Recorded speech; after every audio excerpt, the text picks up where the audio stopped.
Sometimes we are tested not to show our weakness.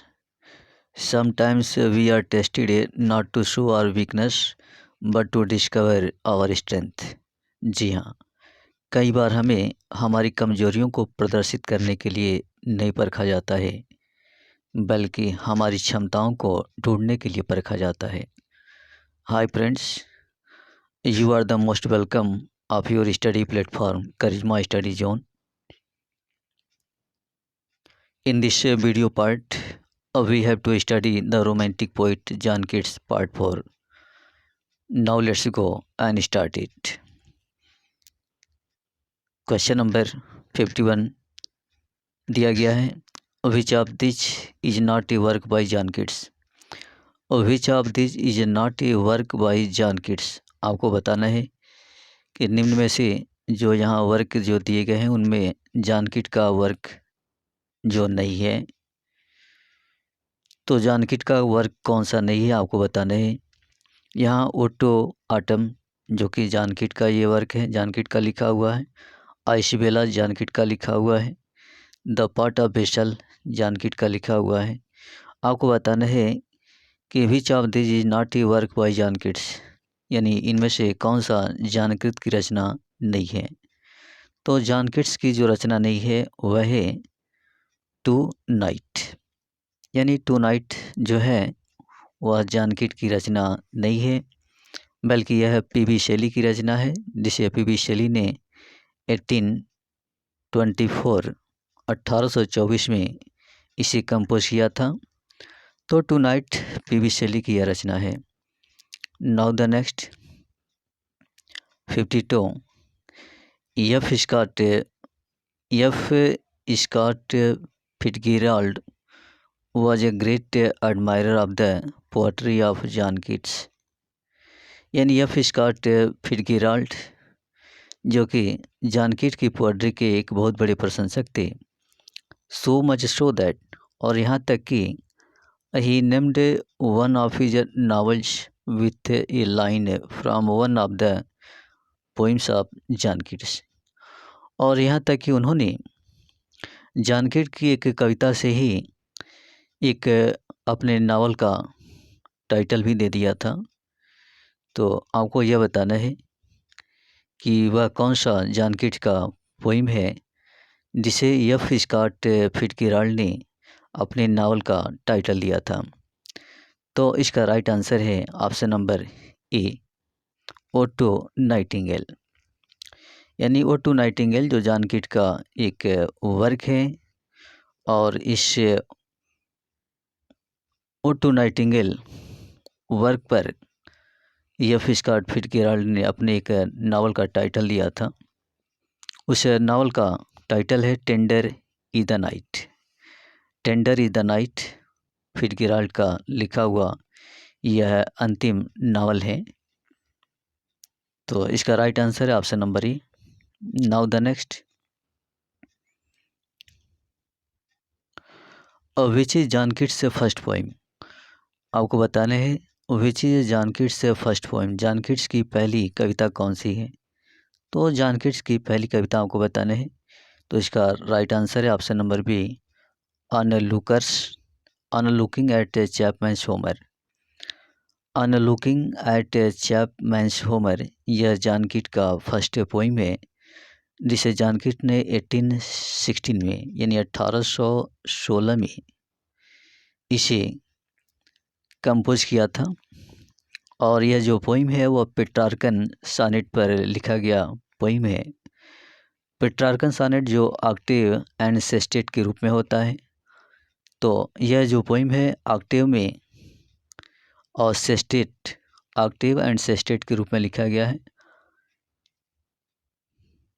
तो on looking at Chapman's Homer यह John Keats का first poem है. Now the next 54 Endymion by John Keats is the story of a young shepherd. जो यह Endymion John कीट के द्वारा यह जो वर्क है Endymion is the story of a young shepherd, एक ऐसे युवा चरवाहे की कहानी है. Loved by the moon goddess, जिसे मून गॉडेस के द्वारा प्रेम किया जाता है। यानी एंडेमियन की जो कहानी जानकीट ने लिखा है, एक ऐसे युवा चरवाहे या गडरिया की कहानी है जिसे चंद्र देवी के द्वारा प्रेम किया जाता है। जानकीट से टुक द स्टोरी फ्रॉम, जानकीट ने इस स्टोरी को कहाँ से लिया? तो फ्रेंड्स इसका राइट आंसर होगा ग्रीक मिथोलॉजी। यानी ग्रीक मिथोलॉजी, ग्रीक के पुराण से यह लिया गया स्टोरी है। ऐसा कहा जाता है कि ग्रीक मिथोलॉजी में, यानी ग्रीक के पुराणों के अंतर्गत एंडेमियन एक प्राचीन ऐसा यूनानी था जिसके बारे में यह कहा जाता है कि वो बहुत ही हैंडसम एलियन शेफर्ड और एक हंटर था, या फिर ऐसा भी कहा जाता है कि वह एक राजा भी था जो एलिश में ओलंपिया में शासन करता था और वहाँ पर रहता था। तो एंडेमियन की जो स्टोरी है वह ग्रीक मिथोलॉजी से ली गई है, तो इसका राइट आंसर होगा option number A. Now the next 56, who said my heart x.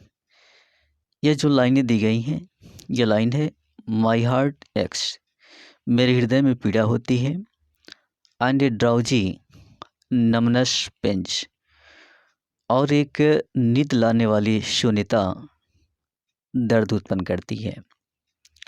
My heart x, मेरे हृदय में दर्द होती है, पीड़ा होती है, एंड ए ड्राउजी नमनस पेंच, और एक नींद लाने वाली शून्यता से पीड़ा होती है। तो आपको बताना है कि यह लाइन कहाँ से है। तो इसका राइट आंसर होगा, इसका राइट आंसर है number C. Answer number C होगा, जानकीट की यह रचना है। तो जानकीट ने इसे ओटो नाइटिंगेल से लिया है।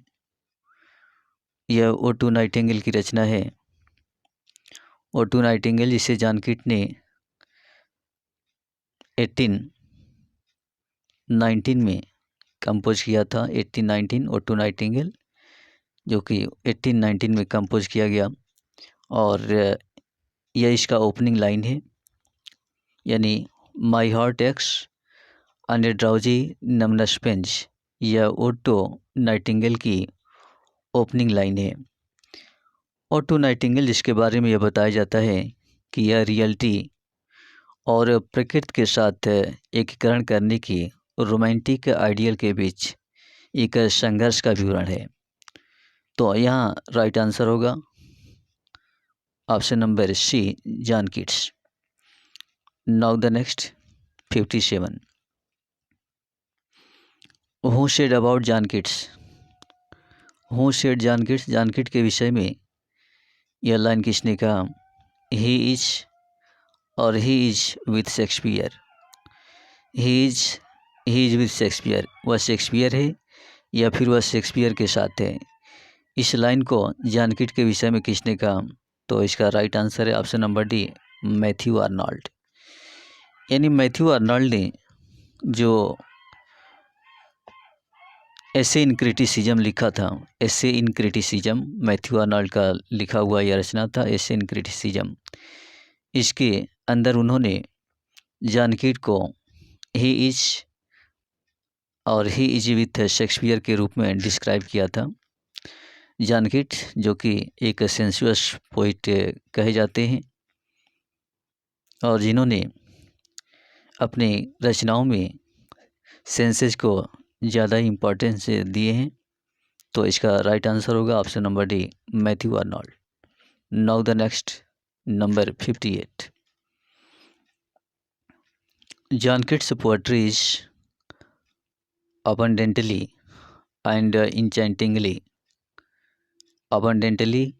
and enchantingly sensuous।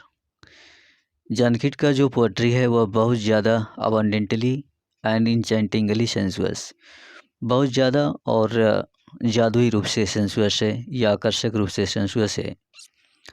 Who had made this comment about poetry of John Keats. तो जानकीट की पोएट्री के संबंध में इस कमेंट को किसने किया था? आपको आंसर बताना है। इसका राइट आंसर होगा option number A, Matthew Arnold. यानी मैथ्यू आर्नल्ड ने ही इस कमेंट को किया था कि John Keats poetry is abundantly and enchantingly sensuous. Now the next 59. A long romance entitled Endymion is written by. A long romance entitled Endymion, जो Endymion जो जानकीट का लिखा हुआ जो वर्क है, जो रचना है, जो कि एक लंबा रोमांस है, यह आपको बताना है किसके द्वारा लिखा हुआ है। तो इसका राइट आंसर है ऑप्शन नंबर सी, जानकीट्स। तो ये जानकीट का वर्क है Endymion. Now the next 61. In the fall of Hyperion, a dream. In the fall of Hyperion, a dream. जानकीट्स sees a ladder leading upwards. जो जानकीट का यह जो वर्क है, the fall of Hyperion a dream. John Keats से sees ए ladder, जानकीट एक ऐसे ladder यानी सीढ़ी को देखते हैं और लीडिंग अपवर्ड्स जो ऊपर की तरफ बढ़ रहा है। And is addressed by a prophetess in the following words, और इसे निम्न शब्दों में महिला पैगंबर या महिला भविष्य वक्ता के द्वारा बताया जाता है। यानी जो महिला भविष्य वक्ता है उसे निम्न शब्दों में एड्रेस करती है। तो इस एड्रेस को किया गया है none can usurp this height. None can usurp this height यानी कोई भी इस हाइट को ले नहीं सकता है, ग्रहण नहीं कर सकता है। बट दोज टू होम, लेकिन वे लोग जिनको मिजरीज ऑफ द वर्ल्ड, दुनिया के कष्ट हैं, will not let them rest, will not let them rest, उन्हें आराम नहीं मिलेगा या उन्हें आराम नहीं होगा। हु इज द प्रोफिटेस, आपको बताना है कि वो प्रोफिटेस कौन है। तो इसका राइट आंसर है ऑप्शन नंबर बी, मोनिटा। यानी मोनिटा इसमें प्रोफिटेस है, भविष्यवक्ता है। None can user this height, यानी कोई भी इस हाइट को, इस ऊंचाई को यानी इस बुलंदी को नहीं ले सकता है। बट दोज टू होम, लेकिन वे लोग जिनको the miseries of the world are, जिनको दुनिया के कष्ट हैं, and will not let them rest, वे आराम नहीं कर पाएंगे।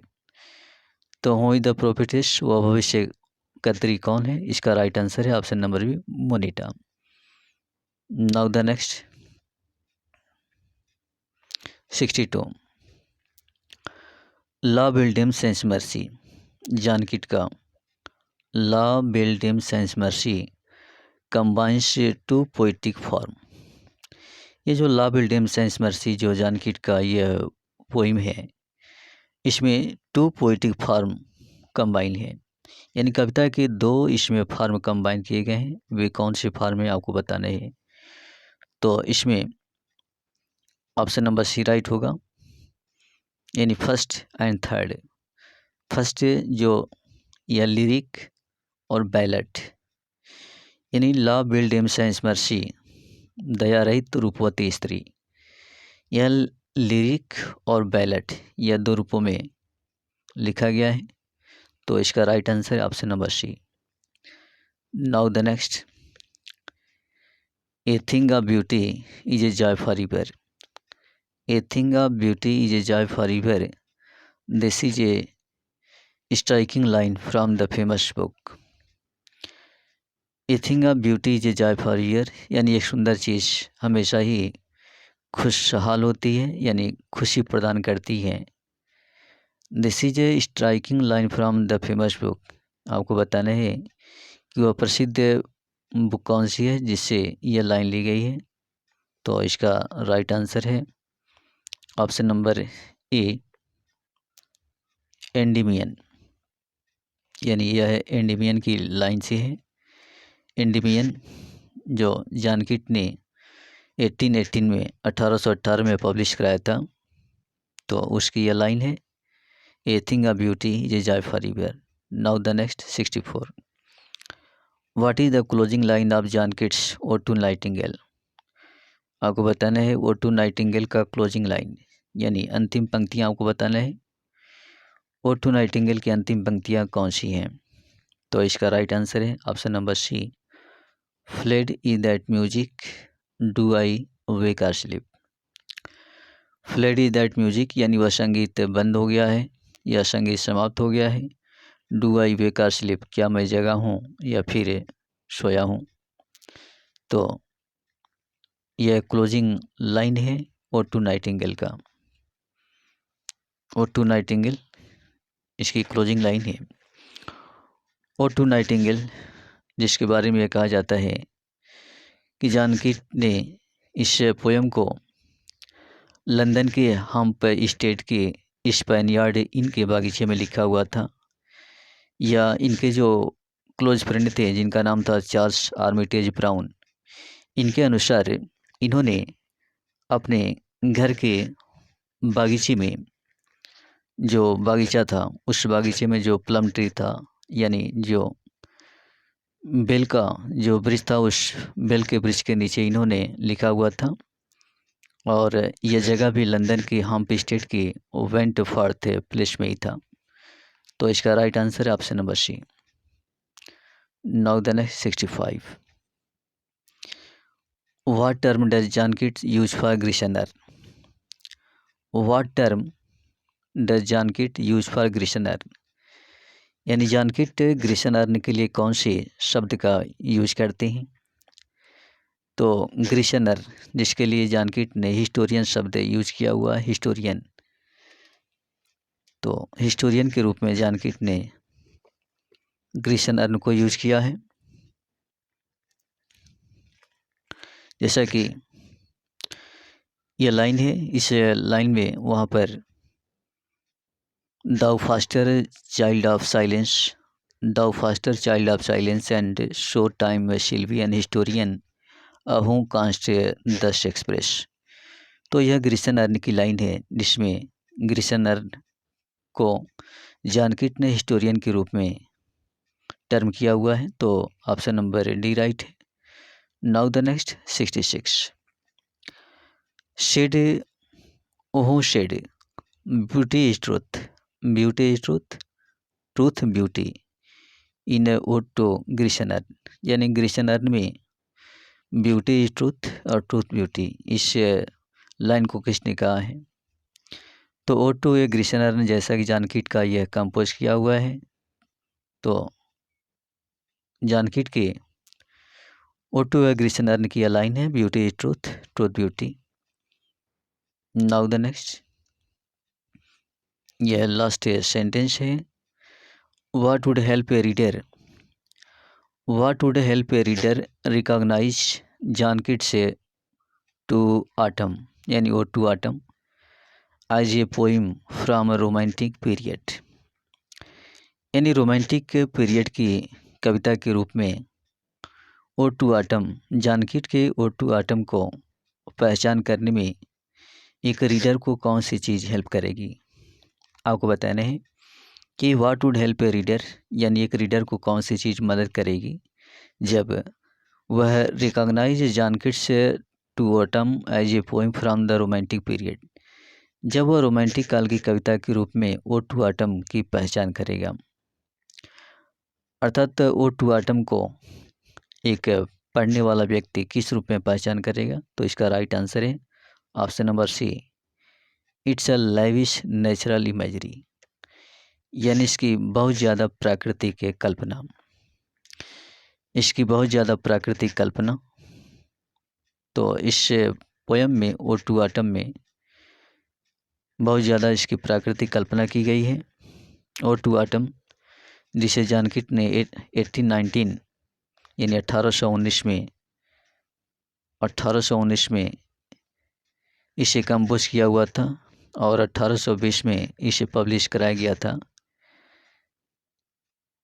और इसके पब्लिकेशन में लामिया और the Eve of Saint Agnes poetry poem भी जो कि शामिल किए गए थे, लामिया और the Eve of Saint Agnes. तो इस वॉल्यूम में O2 आटम को भी शामिल किया गया था। तो इस तरह से इस वीडियो के ये क्वेश्चंस रहे। How feel like this questions of this video? Please comment, subscribe my channel and share. Now